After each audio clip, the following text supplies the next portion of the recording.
Point. Bonne journée. Si vous vous demandez si cela vaut la peine d'acheter une Mercedes-Benz MLW 166 et quels problèmes vous pourriez rencontrer lors de son fonctionnement, alors vous êtes au bon endroit. Ainsi, le métal et la peinture allemande durent longtemps, donc s'il y a des éclats, des rayures ou des irrégularités, cela peut indiquer soit un mauvais traitement de la part du propriétaire précédent, soit que la voiture a eu un accident. Mais les tout premiers modèles ne doivent pas donner l'impression qu'ils proviennent d'un showroom automobile. Une finition brillante et brillante témoignera plutôt de l'histoire impure de la voiture. Lorsque vous achetez une voiture haut de gamme, vous devez être préparé au fait que le remplacement d'une pièce de rechange peut être assez coûteux. Bien qu'il existe également des exceptions aux règles. Cependant, si vous trouvez un électricien intelligent, il pourra ressouder la LED à moindre coût sans remplacer l'ensemble du bloc optique. Et lui, un électricien professionnel, peut être nécessaire dans tous les cas, car le crossover a 2 batteries cachées de telle manière qu'il ne sera pas possible d'y accéder sans compétences particulières. Et afin de minimiser la possibilité de contacter ce spécialiste, même au stade de l'achat, veillez à appuyer sur tout ce qui peut être pressé dans la cabine et à tourner tout ce qui tourne. Après tout, l'unité de commande de climatisation à elle seule vous coûtera plus de 50 millions de dollars. Lors du choix du cœur de ce crossover, vous devez décider à l'avance s'il s'agira d'un moteur diesel ou essence. Il est plus rationnel de choisir la première option si vous prévoyez un kilométrage annuel moyen supérieur à 30 000 km, sinon une essence serait préférable.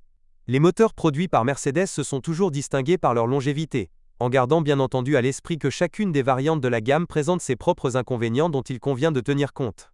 Le plus fiable mais aussi le plus populaire est le moteur M276 d'un volume de 3,5 litres, d'une puissance allant jusqu'à 305 chevaux. Les exemplaires sortis après 2013 dureront mieux. Leur courroie de distribution, l'un des points faibles de ces moteurs, est capable de parcourir jusqu'à 200 000 km.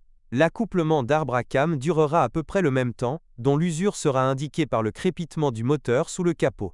Dans le même temps, il ne faut pas être surpris par l'augmentation du niveau de bruit lors du démarrage d'un moteur froid.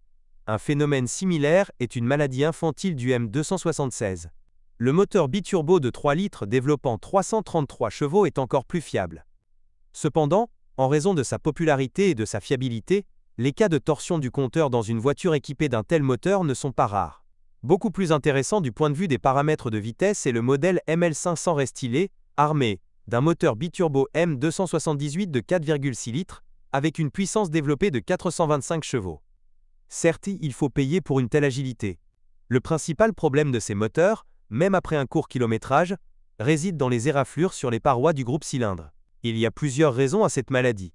Manque d'huile, carburant de mauvaise qualité, surchauffe du moteur. Par conséquent, le M278 doit changer l'huile tous les 10 000 km et être particulièrement prudent lors du choix d'une station-service. Les moteurs diesel sont présentés en plusieurs options, dont la plus intéressante et la plus abordable sera le moteur OM642 d'un volume de près de 3 litres et d'une puissance de 265 chevaux. La chaîne de distribution et le turbocompresseur vieilliront calmement au bout de 300 000 km, ce qui, selon les normes actuelles, n'est même pas mauvais. Bien entendu, une telle capacité de survie devrait être assurée par la présence d'une minuterie turbo corrigée, qui refroidira le turbocompresseur après l'arrêt de la voiture. Vous devrez également surveiller le filtre à particules, les conduits de ventilation du carter, les injecteurs de carburant et les joints de l'échangeur thermique.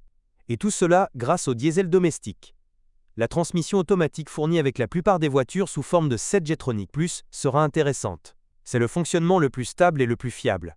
Seule l'huile doit être changée, non pas comme prescrit dans la notice, mais tous les 10 000 km.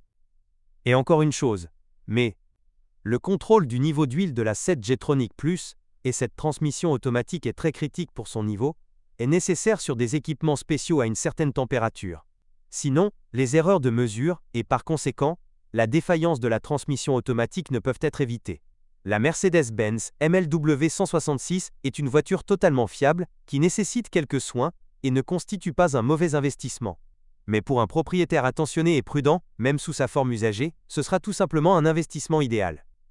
Après tout, les prix de ce crossover restent au même niveau élevé. Si vous êtes propriétaire, assurez-vous de laisser un commentaire sur cette voiture. Votre avis aidera certainement les autres à choisir une voiture.